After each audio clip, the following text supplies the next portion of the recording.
A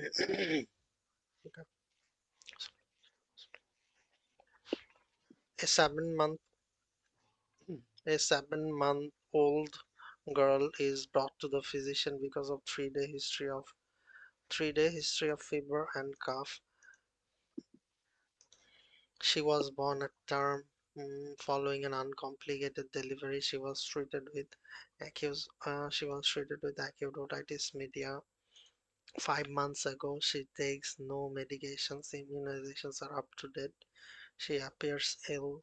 She is at 50 percentile for length and she is at 50 percentile for length and 25 percentile for height.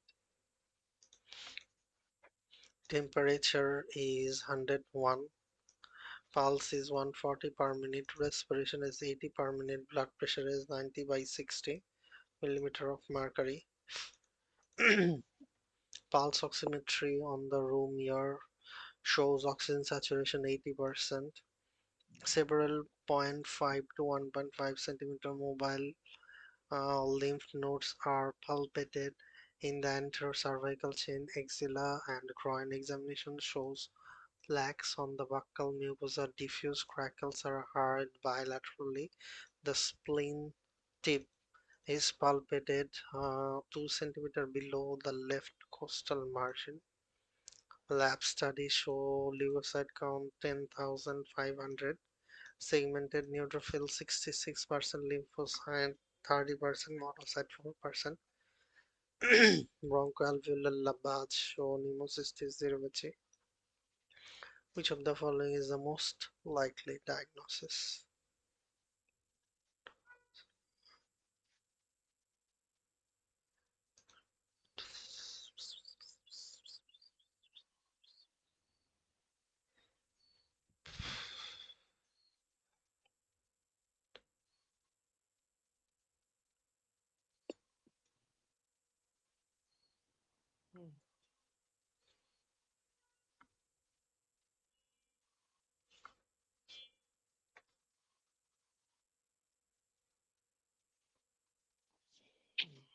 Ready? Yes.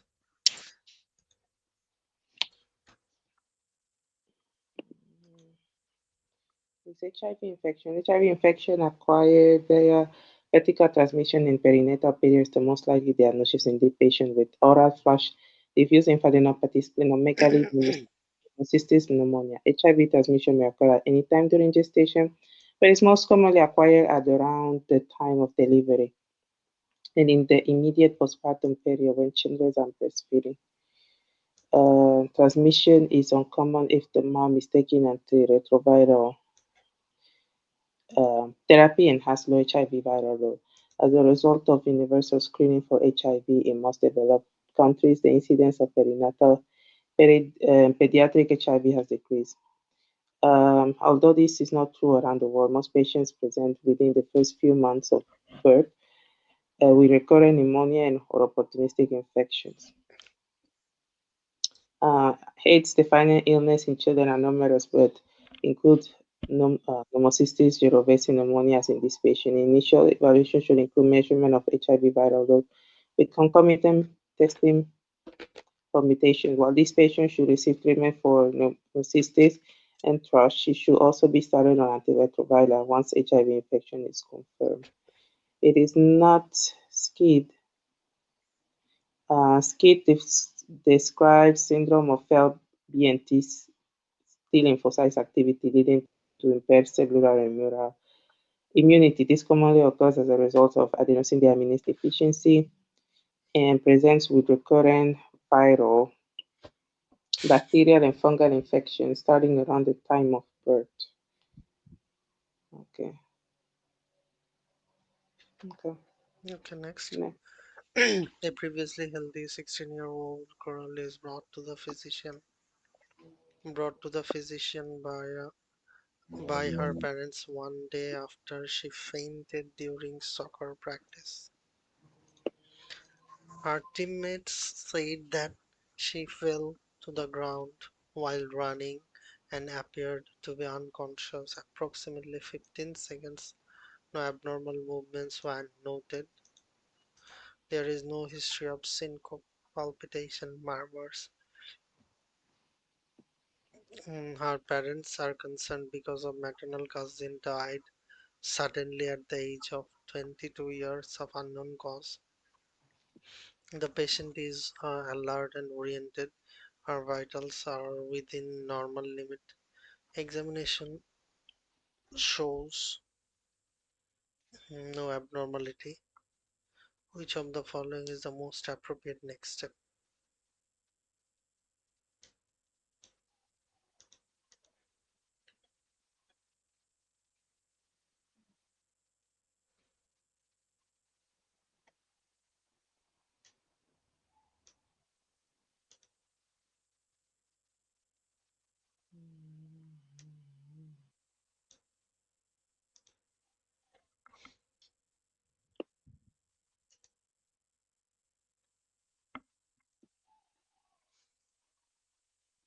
Hmm. Ready? Yes, How do I feel like it's reassurance? Okay, it's echo or ECG. Sorry. An ECG should be obtained in this patient with an unexplained exertional syncope. There are several high-risk cardiac conditions that can present with syncope in pediatric patients, and this can be classified as structural defects, including hypertrophic cardiomyopathy, coronary arterial abnormalities, valvular artery stenosis, and can be the result of electrical abnormalities such as long QT syndrome, Brugada syndrome.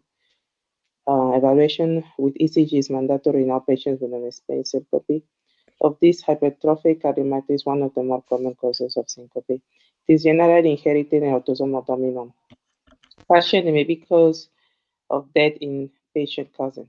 Syncope occurs as a result of left ventricular fourth tract obstruction with consequent decrease in cardiac output leading to decreased cerebral perfusion in syncope. Decreased perfusion of coronary artery can cause angina, increase the risk of ventricular arrhythmia. Although this is not always seen, ECG classically demonstrates left ventricular hypertrophy with non-specific T wave abnormalities.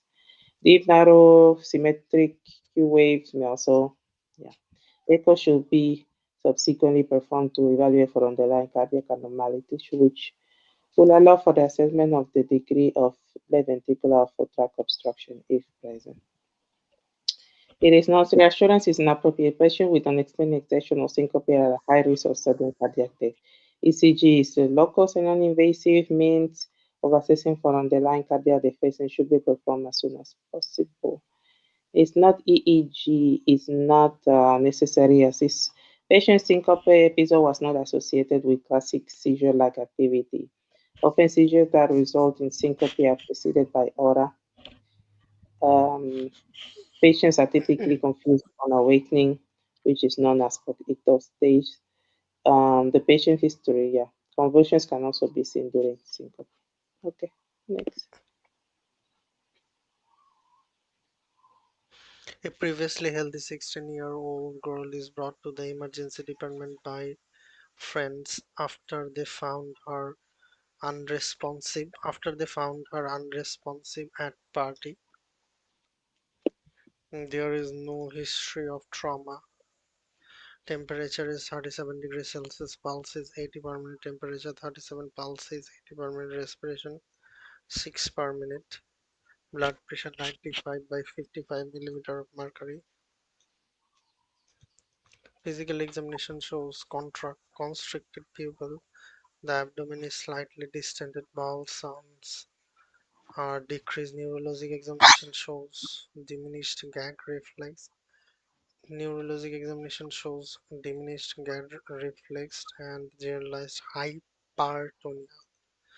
The most appropriate next step in the management of that prestation.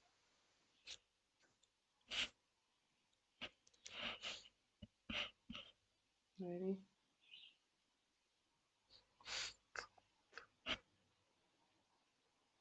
Yes, Okay, so it's naloxone. Opioid receptors are G protein coupled receptor located to the CNS and peripheral nervous system. Opioid intoxication causes euphoria, altered mental status, sedation, bradycardia, hypotension, depressed respiratory drive, and constricted purple. Pupils.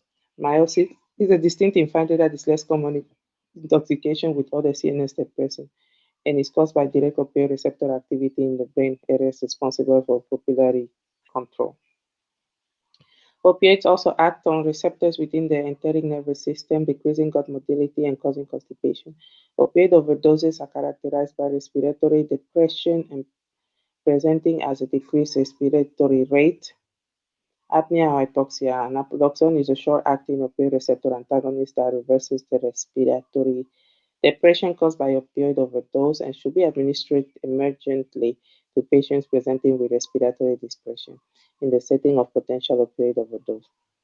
Opioid overdoses can be complicated by apnea, hypoxia, hypoxemic ischemic brain injury. Focus should be paid um, to the primary survey and management of the patient's airway, breathing, and circulation. Okay.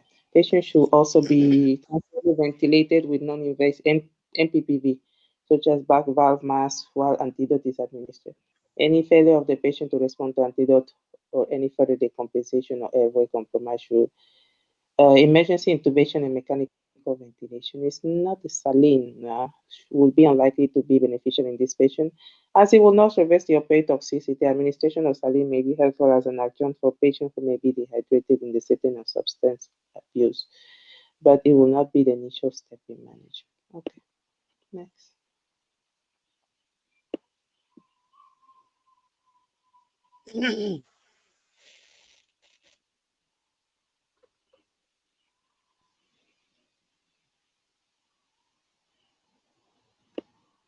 A 29 a previously healthy 14-year-old girl is brought to the physician.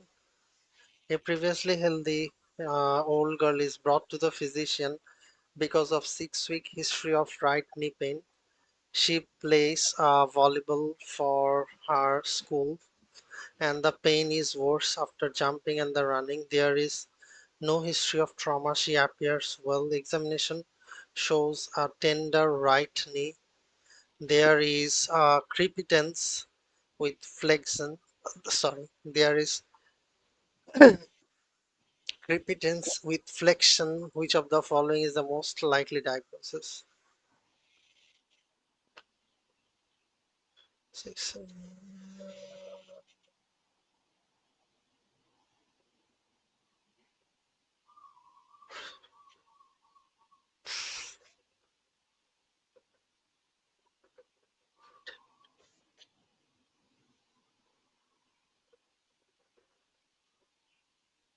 Hmm, Competence.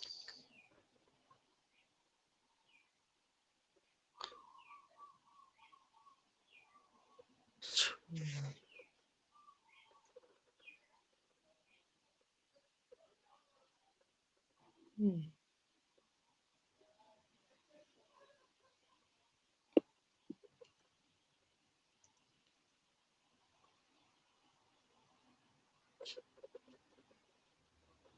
hmm. I do not know this one. is it patellofemoral or is it JRA? I thought JRA was symmetric, or no? Maybe I'm wrong.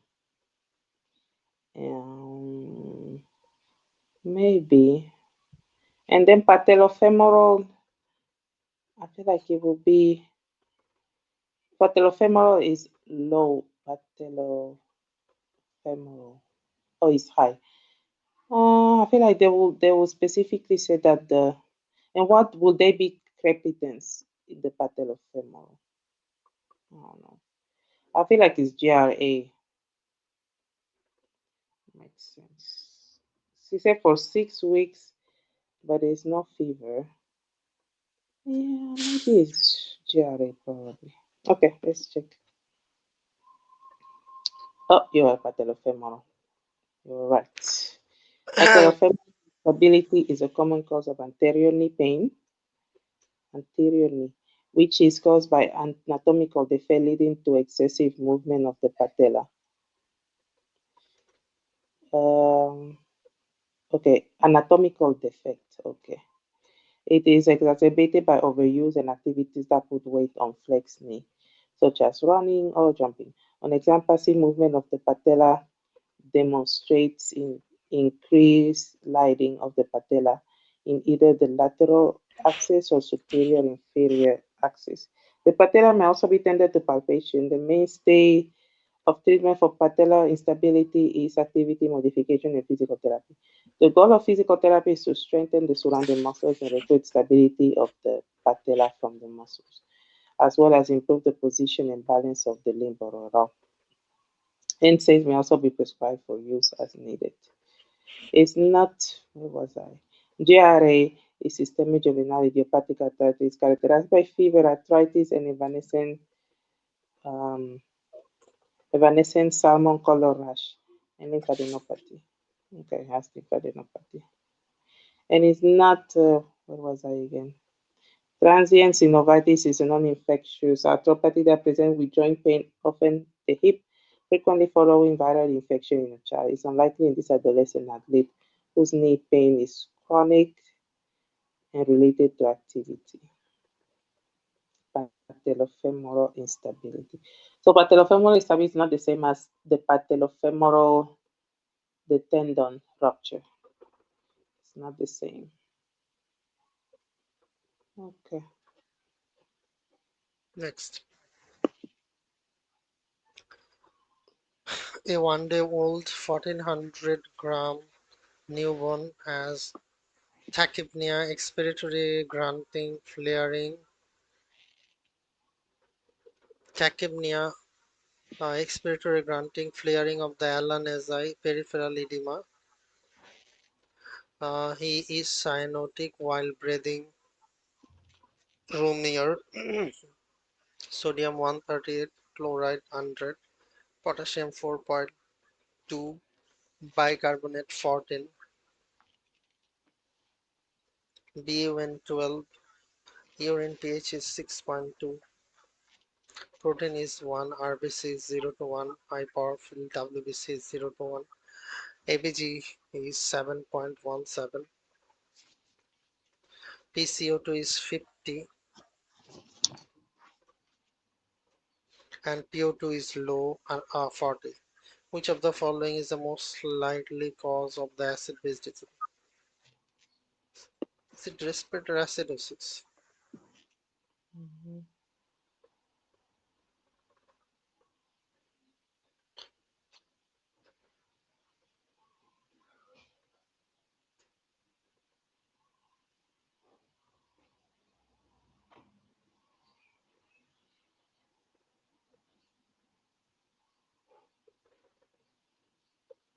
Bicarb is, oh my, let me see, bicarb is 14. Bicarb is low.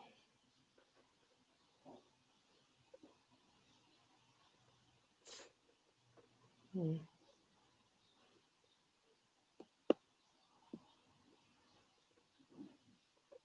Ready? Mm, yeah. Alright. So it is respiratory metabolic acidosis. This patient lab and arterial blood gas evaluation demonstrate mixed respiratory and anion gap metabolic acidosis. Um, the metabolic acidosis is indicated by pH less than 7.35 acidemia with decreased bicarb. Anion, yeah.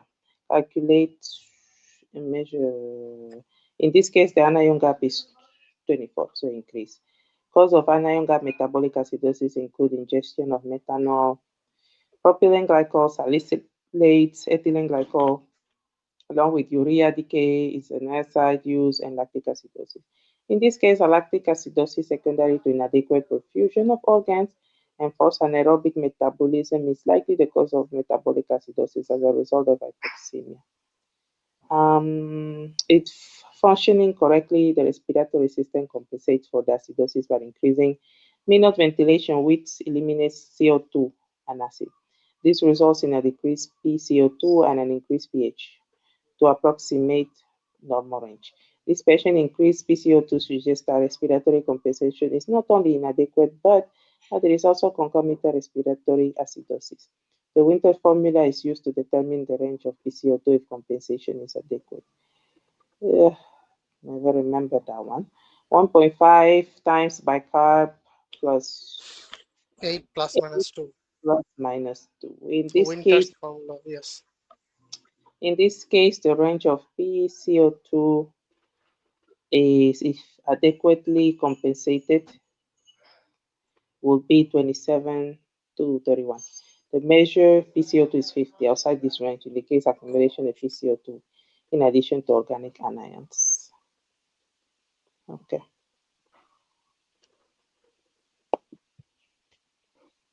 next. Next. A 17-year-old girl comes to the physician because of 2-day history of pain. 2-day history of pain in the right lower quadrant of her abdomen. He has had no loss of appetite. She was unable to attend the school today. Her last menstrual period was 24 days ago. She is sexually active. Her temperature is 36.5 degrees Celsius, pulse is 88 per minute, respiration 16 per minute, blood pressure is 110 by 70 millimeter of mercury. Abdominal examination shows no rebound tenderness. Pelvic examination is difficult to perform because of discomfort, but shows a tender right admixture. A pregnancy test is negative. Ultrasonography show 3.5 centimeter right ovarian cyst appears to be filled with fluid. Which of the following is the most appropriate next step in the management?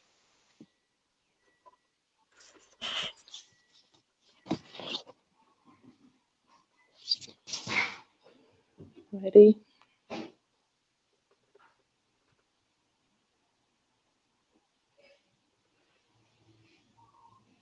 Okay,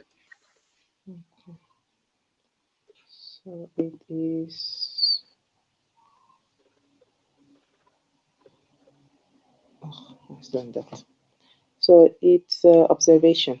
The corpus luteum develops from the mature follicle after the egg has ovulated during menstrual cycle. In some cases, the corpus luteum can form a cyst. Patient may be asymptomatic but can present with abdominal or pelvic pain if the cyst is large. Potential complication include cyst rupture or ovarian torsion. Rupture corpus luteum cyst classically presents with unilateral pelvic or lower abdominal pain that is sudden in onset and severe, commonly after sexual intercourse or physical activity. In unruptured corpus luteum cyst and unruptured one, a physical exam may demonstrate a nasal mass and a nasal tenderness, as in this patient.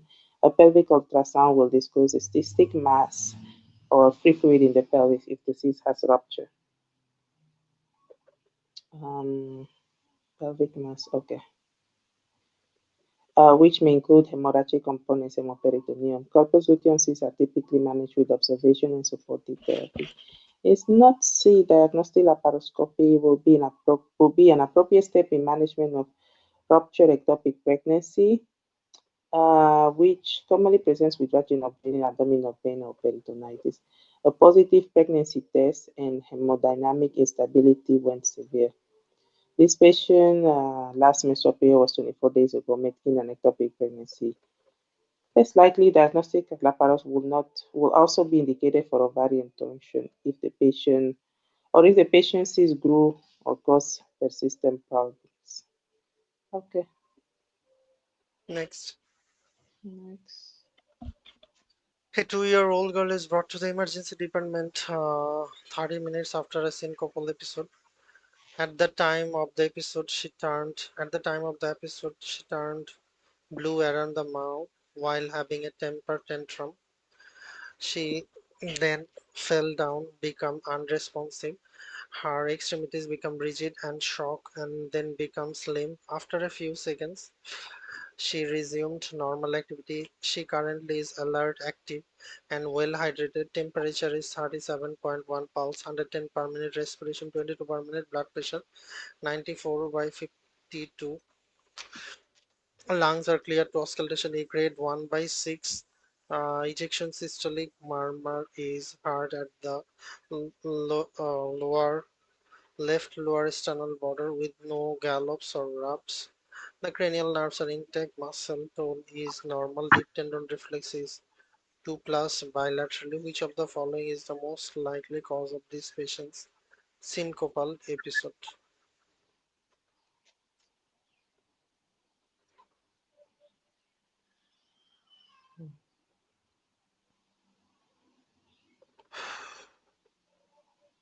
Ready?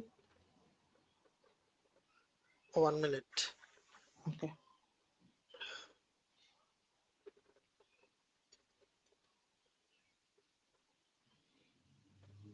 Okay. Okay, so is breath holding. Syncope triggered by emotional distress in this 2-year-old girl was likely caused by breath holding episode. Breath holding episodes are common part of 6-month events between the ages like 6 months to 6 years, typically triggered by stress-induced autonomic dysfunction. The typical sequence of events is crying, followed by breath holding and cyanosis, then muscle rigidity and shaking, and finally lameness and loss of consciousness.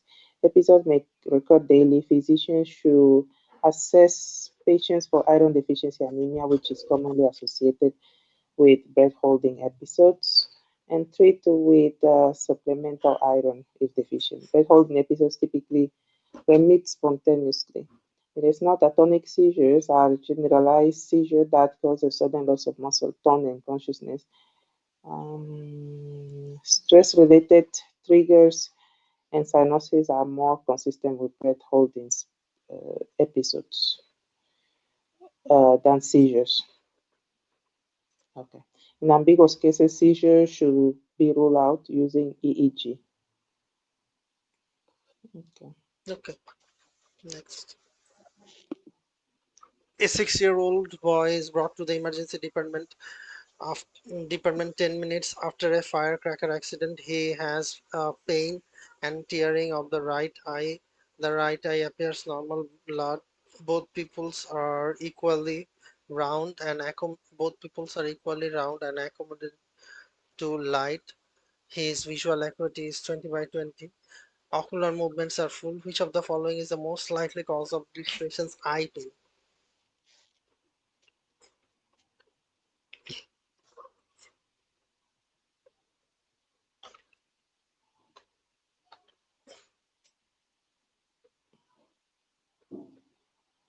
Formation of the periorbital tissues. I don't know. Ready?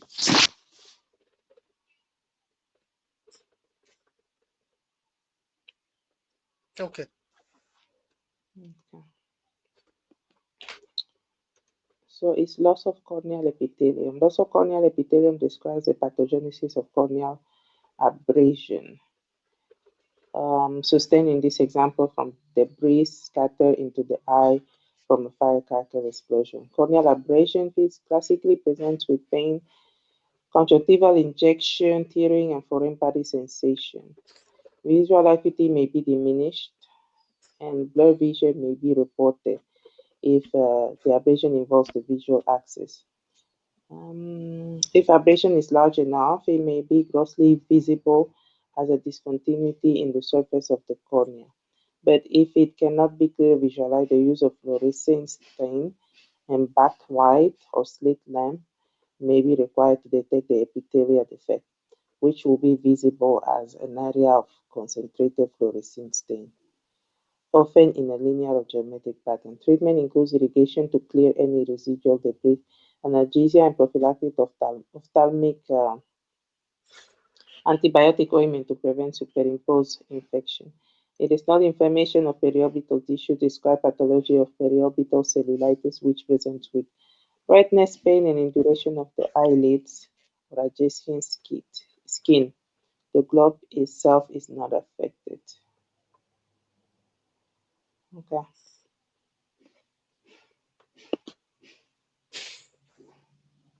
A 30, sorry, a previously healthy 1 month A previously healthy 1-month-old girl is brought to the emergency department because of 3-day history of cough and difficulty breastfeeding. Cough and difficulty breastfeeding. Her mother is concerned because the patient face turns red when while she coughs. She was born at term. She was born at term following an uncomplicated pregnancy, labor, and delivery. She is otherwise healthy. Her mother has had a similar cough for 3 weeks. The patient appeared thin. Her temperature is 100, pulse is 110, respiration 45 per minute. Examination shows moist mucous membrane and clear rhinorrhea. During the examination, she has a long series of single cough with an ending with a loud, high-pitched inhalation. Which of the following is the most likely diagnosis? Nonsense.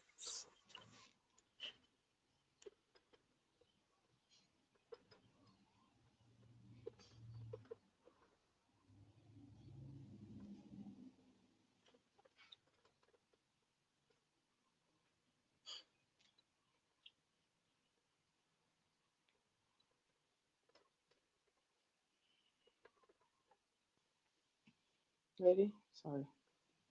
Yes, So it's pertussis. Episodes of severe paroxysmal coughing in the setting of respiratory illness is consistent. Pertussis. Pertussis occurs as a result of infection from Bordetella pertussis. It classically presents with three stages. Oh, we know that. Catarrhal stage first will present with fever, rhinorrhea, and mild cough. This progresses to paroxysmal stage after 1 to 2 weeks, in which patient experience violent bouts of extreme coughing. At times, violent enough to cause secondary traumatic injury, such as rib fractures, urinary incontinence, and pneumothorax. Often, such coughing fits are accompanied by cyanosis and may be followed by syncope, emesis, or apnea. The characteristic noise at the end of the cough is responsible for colloquial name whooping cough. The paroxysmal stage can last for like weeks to months. Symptoms resolve during the convalescent stage, which lasts from 1 to 4 weeks. Pertussis toxin is a major virulence factor that inactivates the G1 subunit of G protein, G protein coupled receptors in the respiratory epithelium, and systemically leading to an inhibited adenylyl cyclase activity and increased CAM concentration. In neutrophils and macrophages, this results in impaired recruitment, migration, and production of inflammatory mediators. Pertussis can be prevented with immunization in the form of acellular pertussis, typically given with Tdap, but the first dose is not given until 2 months of age. This patient likely acquired the infection from the mom. Okay, it's not acute bronchiolitis. It's often the result of infection with respiratory RSV and is likely to present with fever, tachypnea, rhinorrhea, and wheezing. Patients may also display apneic episodes, but severe paroxysmal coughs will be atypical. And it's not viral tracheobronchitis, also known as croup. Typically presents with fever, rhinorrhea, barking cough, and respiratory stridor. It's commonly secondary to viral infection like para-influenza virus. So RSV, wheezing, laryngo, blah, blah, blah, inspiratory stridor, and barking cough. Okay, next. a 12-year-old girl is brought to the physician for a well child examination. She has no history of serious illness. Immunizations are up to date. Menarche has not occurred. She is not sexually active. Her mother asks if her daughter should receive HPV vaccine.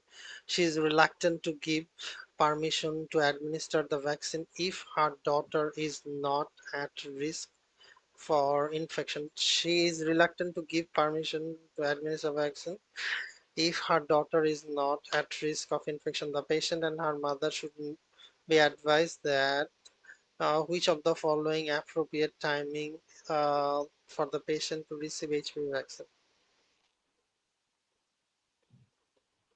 HPV is like 9 to something, right? I think. Ready? Yes.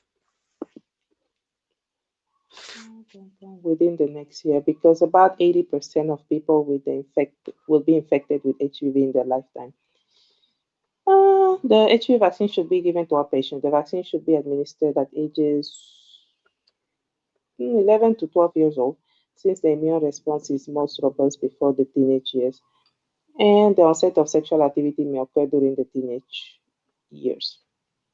HPV is sexually transmitted and is associated with genital warts along with premalignant and malignant lesions of the cervical, anogenital and oropharyngeal lesions. HPV vaccines have significantly decreased the incidence of and prevalence of HPV and protect against HPV-related malignancies such as cervical and anal cancer.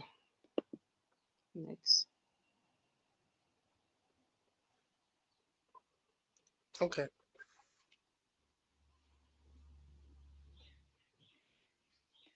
A 10-year-old boy with sickle cell disease is brought to the physician because of 2-day history of increasing fatigue and shortness of breath. She has had a persistent upper respiratory tract infection 5 days, has been unresponsive to over-the-counter medication. His temperature is 39.5 degrees Celsius, 103.1 degree Fahrenheit, pulse 120, respiration 28 per minute, blood pressure 80 by 50, blood pressure 80 by 50. Examination shows pale conjunctiva and dry mucous membrane.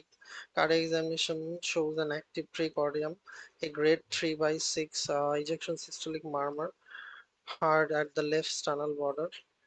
Hematocrit is 16. Which of the following is the most likely uh, to be increased in this patient?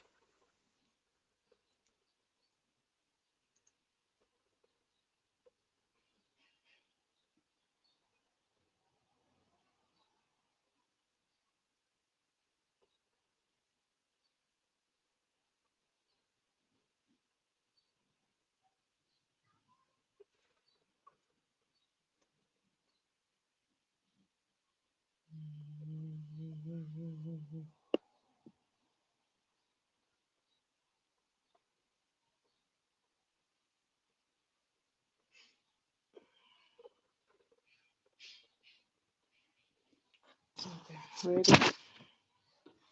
Yes. So it is cardiac output, damn it. Cardiac output is most likely to be increased in this patient with severe anemia secondary to sickle cell, adequate oxygenation delivery to peripheral, adequate oxygen delivery to peripheral tissues occur in several steps. Oxygenation of the lungs, alveoli, binding of oxygen to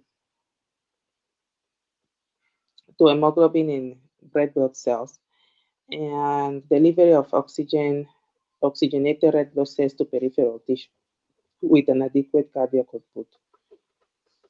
So oxygenation of the lung, binding of oxygen to red blood cells, and delivery of the oxygenated red blood cells to tissues with adequate cardiac output. Peripheral oxygen delivery is mathematically defined by the product of the cardiac output and the arterial oxygen content. Arterial oxygen content is significantly lower in the setting of severe anemia, as in this patient, because there is a substantially lower hemoglobin content. As such, cardiac output must increase to accommodate a substantially lower arterial oxygen content if oxygen delivery to the peripheral tissues is to remain the same. The phenomenon accounts for the patient's active precordium and grade 3 out of 6 systolic ejection murmur. Additionally, this patient likely suffers from component of sepsis given his persistent upper respiratory tract infection and fever, which will increase the patient risk for concomitant septic shock. in the early stages of septic shock, the cardiac output is also increased in an attempt to maintain the mean arterial pressure. It's not CVP is likely to be decreased in this patient who has evidence of dehydration, including dry mucous membrane. CVP is often used as a surrogate for preload and correlates with the volume of the right atrium, provided the pulmonary artery pressure is normal. It is not a PVR, but pulmonary vascular resistance is likely to be normal or low because of the patient's hypovolemia. In older patients with sickle cell, chronic high output cardiac states can lead to pulmonary hypertension and increased PVR. Systemic afterload is likely to be low or normal in this patient with components of hypovolemic and septic shock. The patient presents with severe anemia and evidence of hypovolemia on exam, which will typically result in increased systemic vascular resistance in an attempt to maintain the mean arterial pressure. This patient also presents with fever and infection, which may indicate a component of concomitant septic shock, which will result in a low systemic vascular resistance from cytokine-mediated arterial vasodilation. Got it. Next. A previously healthy a previously healthy 8-year-old girl is brought to the emergency department because of fever, rash, and lethargy for 4 hours. She has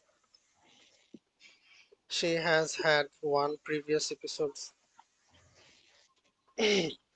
of similar symptom. Her brother is fulminant meningococcemia 4 years ago. Her temperature is 101, pulse is 128, permanent respiration is 32, blood pressure 95 by 42. 95 by 42. There is scattered purpuric lesions over the trunk and the extremity.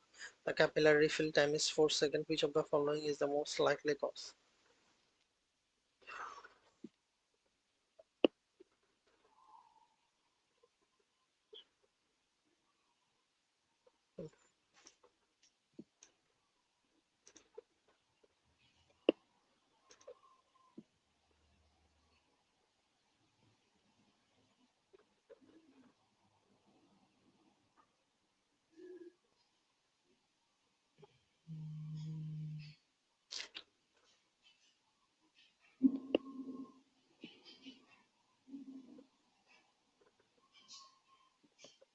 Sorry. Okay.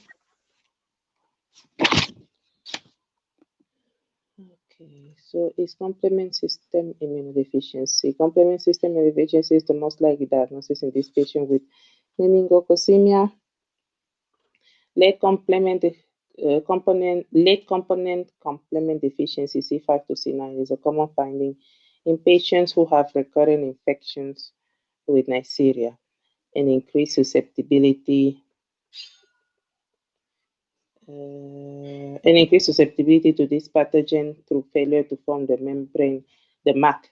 Complement activation can occur through the classical lectin or alternative pathways, with each pathway converging at the point where C3 is cleaved by C3 convertase, releasing C3A, C3B. Following this, C3B is incorporated into the C3 convertase complex, which subsequently acts on C5 convertase to lower the Km, so increase the affinity of the C5 convertase for its substrate, C5. Cleavage of C5 results in formation in C5A, which is a chemoattractant, and C5B complex with C6, C7, C8, and C9 terminal complement factors to form MAC, which allows for the creation of a transmembrane pore that interferes with the integrity of the cellular membrane, leading to cell lysis. Deficiencies of terminal complement factors impair the formation of MAC and preferentially predispose patients to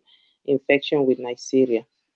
While most patients experience mild infection with atypical serotypes, they can also develop fulminant meningococemia from typical Neisseria serotypes as in this patient. Next. A 4-month-old female a 4-month-old female infant is brought to the physician by her mother for a routine examination. The patient was born at 27 weeks of gestation to a 26-year-old multiparous woman after premature rupture of the membrane and premature labor. On the patient's birth was 1200 grams. She spent patient's birth was 1200 grams. She spent the first 3 months of her life in the hospital. During hospitalization, she was treated for sepsis, respiratory distress syndrome that required intubation, mechanical ventilation, umbilical artery catheterization. She is currently receiving oxygen diuretic therapy. At home, she is at 5th percentile for length and weight. Temperature is 37.2, pulse 104 per minute, respiration 32 per minute, blood pressure 78 by 45 millimeter mercury. Breath sounds are decreased bilaterally, wheezing is heard occasionally. Examination show pronounced S2 and precordial heave. Abdominal examination shows hepatomegaly, and ECG show right axis deviation and right ventricular hypertrophy. Which of the following is the most likely cause of this patient's finding?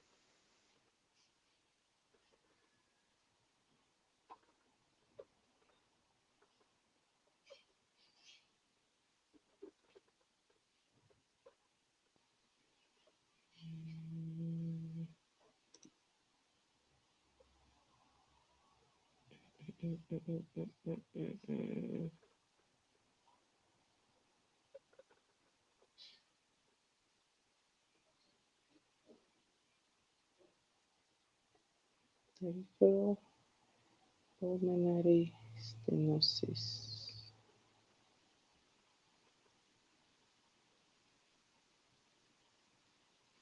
Hmm? Pulmonary hypertension, pulmonary hypertension.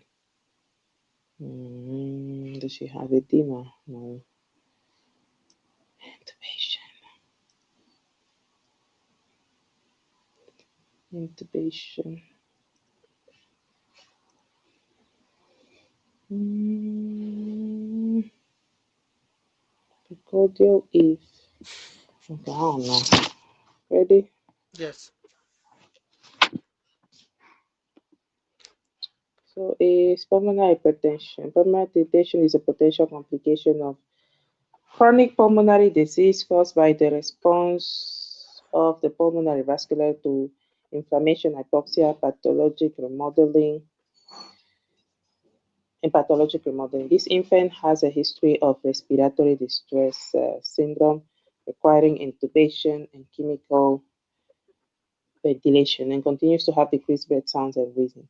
This is consistent with diagnosis of bronchopulmonary dysplasia or neonatal chronic lung disease, which is a cause of pulmonary hypertension in infants.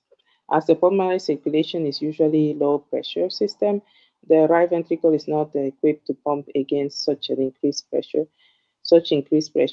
Thus, pulmonary hypertension causes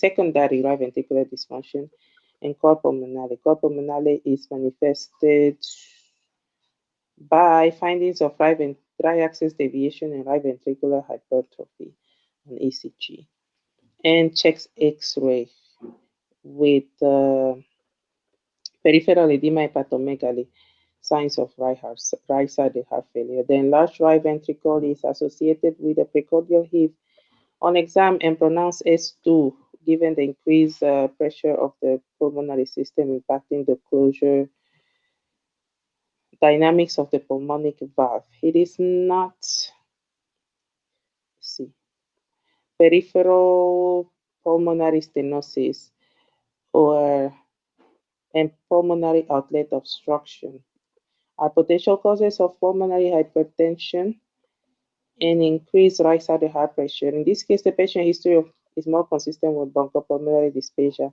as a cause of pulmonary hypertension and right-sided heart failure. Okay, Okay, next. next. A previously healthy 16-year-old girl comes to the physician because of heavy vaginal bleeding for 5 weeks. Heavy vaginal bleeding for 5 weeks. Menarche was at the age of 12 years. Means occur at regular 30 to 45 days interval. Examination shows no abnormality except for the blood at the cervical os. On day 21 of her menstrual cycle, her serum progesterone is zero point 0.5 nanogram per ml. Follicular N is less than 3. Luteal N is more than 3 to 5. Which of the following is the underlying cause of this finding?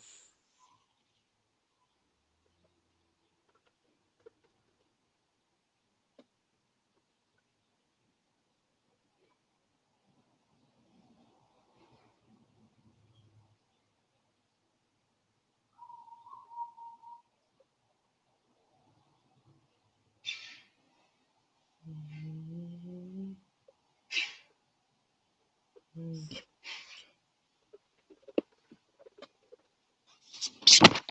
Ready? Okay.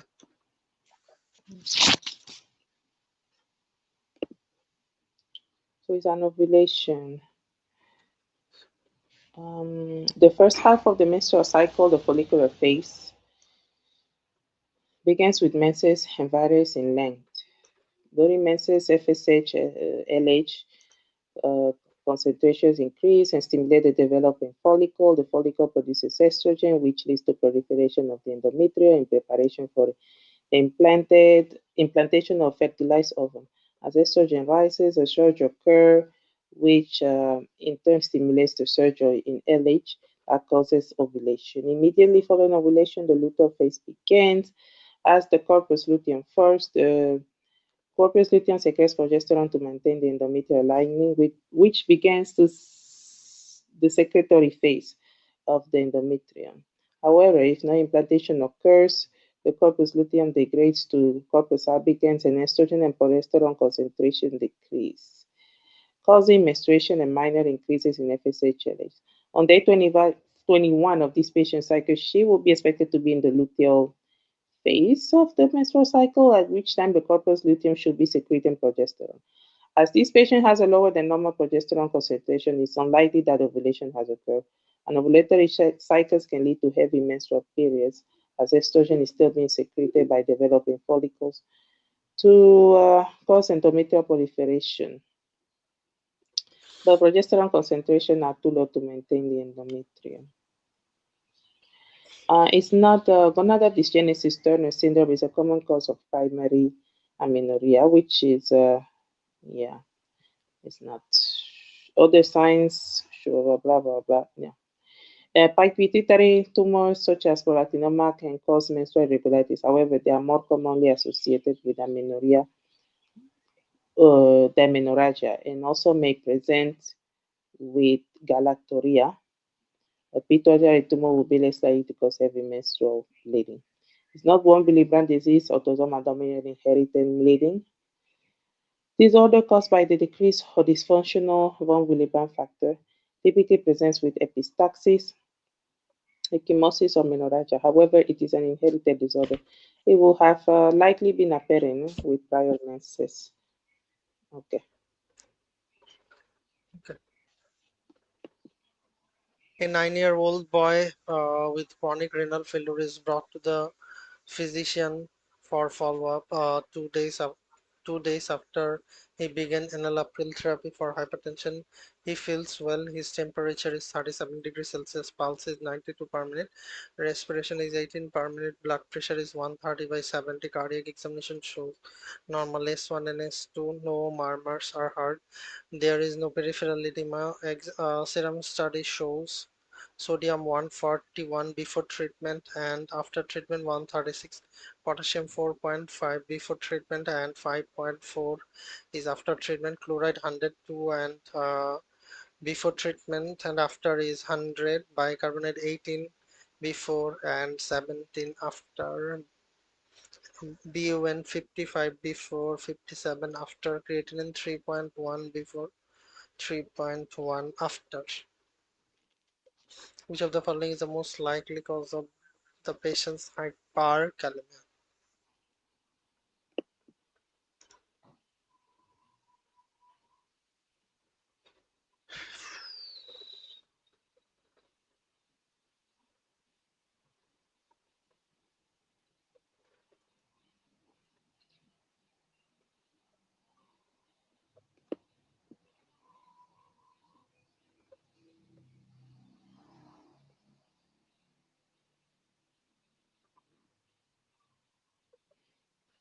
Ready?